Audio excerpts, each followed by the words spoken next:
श्री गणेशाय नमः। ओम श्री गुरुवे नमः। आज की भगवत चर्चा स्वामी श्री राम सुखदास जी के लेख प्रवचन भक्ति, भक्त तथा भगवान, इस पर आधारित है।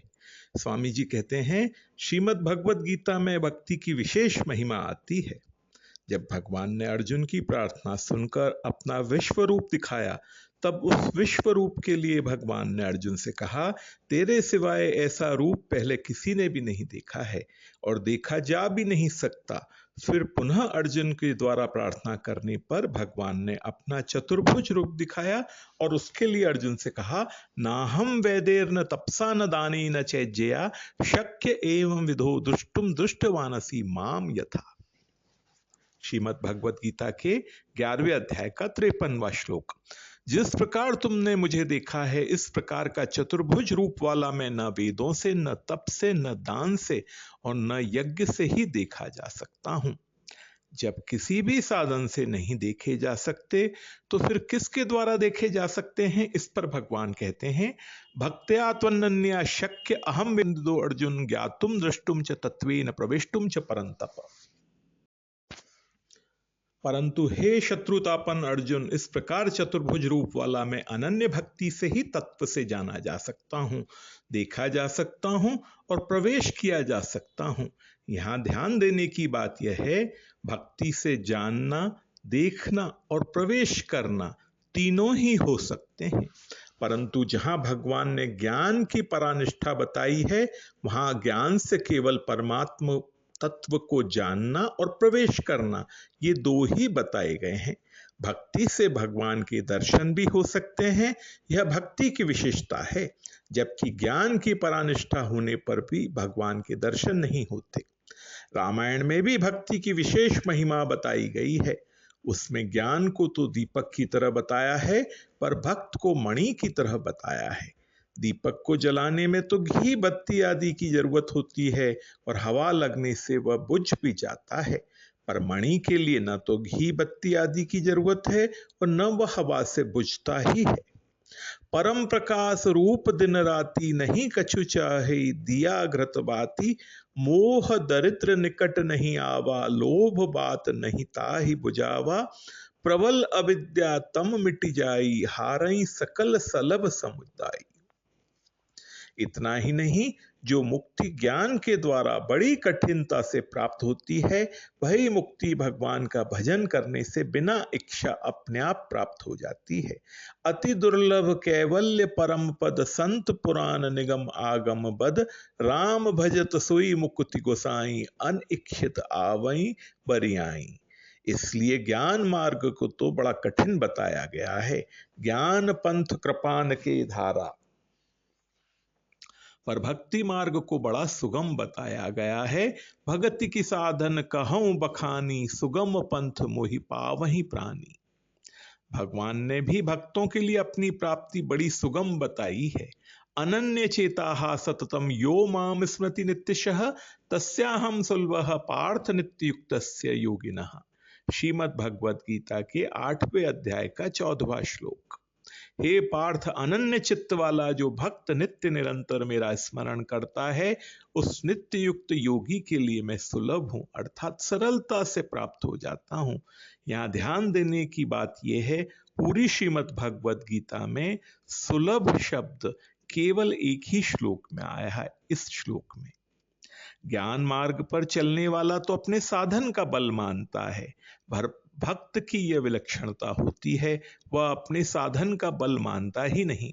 कारण कि मैं इतना जप करता हूं, इतना तप करता हूं, इतना ध्यान करता हूं, इतना सत्संग करता हूं, इस तरह भीतर में अभिमान रहने से भक्ति प्राप्त नहीं होती। जिनका सीधा सरल स्वभाव है, जो भगवान की कृपा पर निर्भर रहते हैं और हर एक परिस्थिति में आनंदित रहते हैं, उन्हीं को भक्ति प्राप्त होती है। कहूं भगति पथ कवन प्रयासा, जोग न मख जप तप उपवासा। सरल स्वभाव न मन कुटिलाई, जथा लाभ संतोष सदाई। भक्ति प्राप्त होने पर भक्त के मन में यह बात आती ही नहीं कि मैं भजन करता हूं। जैसे हनुमान जी महाराज कहते हैं, जानऊ नहीं कछु भजन उपाई, हनुमान जी महाराज भक्ति के खास आचार्य होते हुए भी कहते हैं, मैं भजन का उपाय नहीं जानता, भजन क्या होता है, कैसे होता है। शबरी को पता ही नहीं था कि भक्ति 9 प्रकार की होती है और वह मेरे में पूर्ण रूप से विद्यमान है। वह कहती है, अधम ते अधम अधम अति नारी, तिन्मह में मतिमंद अघारी। परंतु भगवान उससे क्या कहते हैं? भगवान कहते हैं, नवदा भगति कहूं तो ही पाई, सावधान सुनु धरु मन माही। प्रथम भगति संतन कर संगा, दूसरी भगति मम कथा रति प्रसंगा। इसी प्रकार नव महु एकऊं जिनके होई, नारी पुरुष सचराचर कोई। सोई अतिशय प्रिय भामिनी मोरे, सकल प्रकार भगति दृढ़ तोरे। हनुमान जी महाराज और शबरी झूठ नहीं बोलते, चतुराई नहीं करते, प्रत्युत सहज सरल भाव से कहते हैं, क्योंकि उनमें किंचित मात्र भी अभिमान नहीं है। भक्त अपने में कोई विशेषता न देखकर केवल भगवान की ही कृपा मानता है। जब अपनी कोई चीज है ही नहीं तो फिर अभिमान किस बात का? भगवान की कृपा सब पर बराबर है, सब पर मोहि बराबरि दाया। अपने में थोड़ा भी गुण, विशेषता, पुरुषार्थ, योग्यता दिखती है तो भक्ति प्राप्त नहीं होती। अपना अभिमान भक्ति में बाधक है। इसलिए कोई अच्छा काम हो जाए तो भक्त उसको अपना न मानकर भगवान का ही किया हुआ मानता है। उसकी स्वतः स्वाभाविक भगवान की तरफ ही दृष्टि जाती है। आछी करे सो राम जी, कै सतगुरु के संत, ऐसी उदारंत तभी कछु बिगड़े नाही। उस सेवक की लाज प्रतिज्ञा राखें साई। संत दास मैं क्या कहूं, कह गए संत अनंत। आछी करे सो राम जी, कै सतगुरु के संत। कोई भी अच्छा काम बनता है तो वह भगवान से, सदगुरु से अथवा संतों से बनता है। महर्षि वाल्मीकि जी भगवान से कहते हैं, गुण तुम्हार समझई निज दोषा, जेहि सब भांति तुम्हार भरोसा। भक्त गुणों को तो भगवान का मानता है और दोषों को अपना मानता है। जब हनुमान जी महाराज लंका से लौटकर भगवान राम के पास आए तो भगवान ने उनसे कहा, सुनु कपितो ही समान उपकारी, नहीं को सुर नर मुनि तनुधारी। यह सुनकर हनुमान जी महाराज त्राहि त्राहि कहते हुए भगवान के चरणों में गिर गए। सुनी प्रभु बचन बिलोकी, मुख गात हर्षि हनुमंत। चरण परे प्रेमा कुल, त्राहि त्राहि भगवंत। हनुमान जी पर ऐसी कौन सी आफत आ रही थी जिससे बचने के लिए उन्होंने त्राहि त्राहि बचाओ बचाओ कहा? वह आफत थी अभिमान की। भगवान के द्वारा अपनी बड़ाई सुनकर कहीं अभिमान ना आ जाए, इसलिए वे त्राहि त्राहि पुकारने लगे और बोले कि सब कुछ आपके प्रताप से ही हुआ है, मेरे बल से नहीं। सो सब तब प्रताप रघुराई, नाथ न कछु मोरी प्रभुताई। जहां अपना अभिमान नहीं होता वहां साधक को कोई बाधा नहीं लगती। बाधा वहीं लगती है जहां अपने में कुछ योग्यता, बल, समझदारी, विद्या, वैराग्य, त्याग, जप आदि का अभिमान होता है। भक्त में अपना कोई योग्यता नहीं देखता, प्रत्युत अपने को सर्वथा अयोग्य समझता है।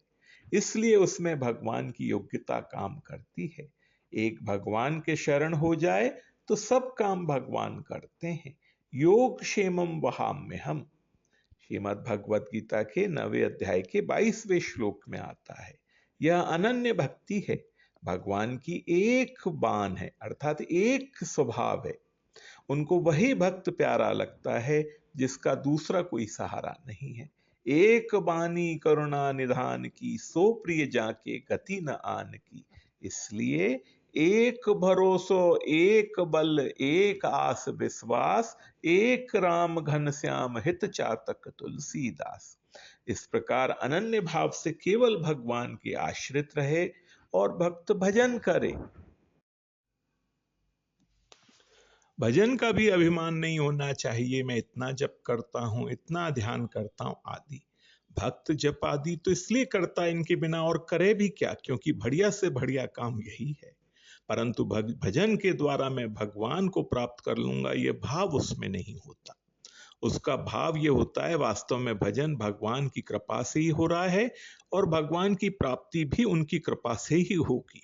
भगवान की कृपा के बिना अन्य कोई सहारा ना हो, यह अनन्य भक्ति है। अनन्य भक्ति से भगवान सुलभ हो जाते हैं। भगवान के भजन से बढ़कर मीठी बात कोई चीज है ही नहीं। इसलिए भक्त नित्य निरंतर भगवान के प्रेम में आनंदित रहता है। भगवान कहते हैं मच्चित्ता मद्दत प्राणा बोधयन्तः परस्परम कथयन्तश्च माम नित्य तुष्यन्ति च रमन्ति च।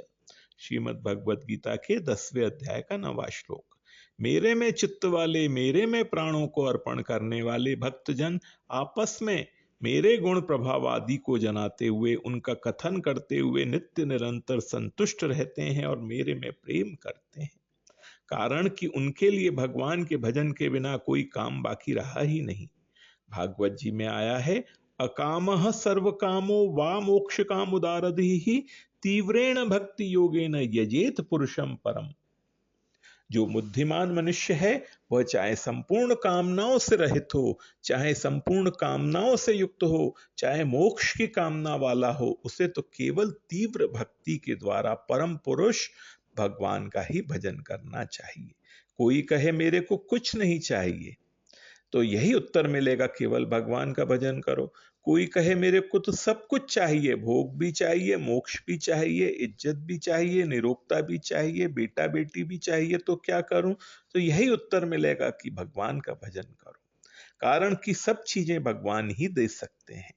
पुरुषार्थ करना अपने कर्तव्य कर्म की दृष्टि से उचित है और किया जाना चाहिए, लेकिन मन में अब भाव ये नहीं होना चाहिए कि पुरुषार्थ से मैं सब कुछ प्राप्त कर लूंगा।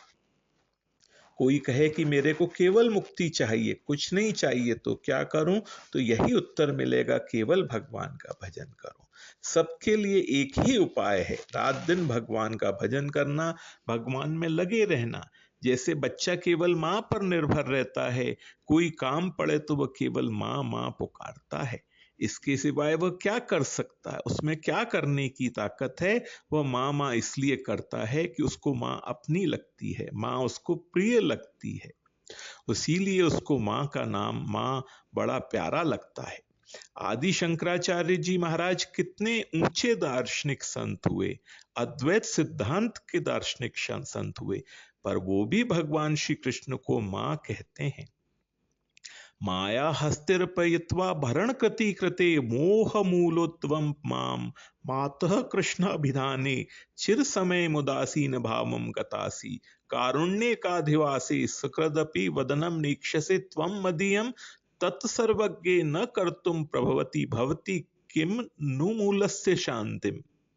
हे कृष्ण नाम वाली माँ, मोह रूपी मूल नक्षत्र में उत्पन्न हुए मुझ पुत्र को भरण पोषण के लिए माया के हाथों में सौंप कर तू बहुत दिनों से मेरी ओर से उदासीन हो गई है। अरे एकमात्र करुणामयी मैया, तू एक बार भी मेरे मुख की ओर नहीं देखती। हे सर्वज्ञ, क्या तू उस मोह रूपी मूल की शांति करने में समर्थ नहीं है?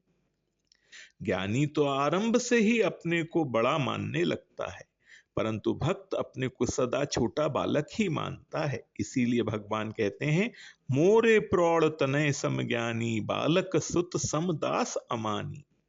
गोस्वामी तुलसीदास जी महाराज वृद्ध होने पर भी अपने को बालक मानते हैं।